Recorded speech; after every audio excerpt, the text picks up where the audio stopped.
আফগানিস্তানে ভয়াবহ ভূমিকম্পে ক্ষতিগ্রস্তদের সহায়তায় ১০৫ টন মানবিক ত্রাণ সামগ্রী পাঠালো পাকিস্তান।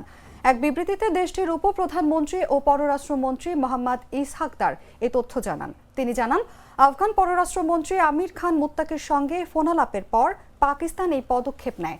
গত রোববার আফগানিস্তানে ৬ মাত্রা শক্তিশালী ভূমিকম্পে এখন পর্যন্ত তালেবান কর্তৃপক্ষের দেওয়া সর্বশেষ তথ্যানুসারে ১,৪৬৯ জন নিহত এবং ৩,৭০০ জনের বেশি মানুষ আহত হয়েছেন।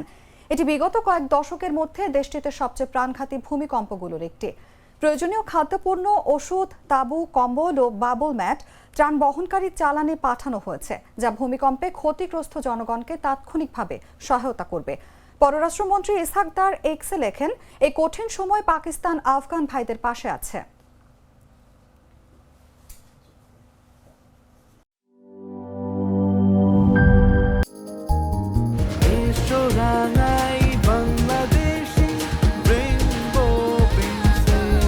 রেইনবো পেইন্টস, ছড়াও জীবনের রং।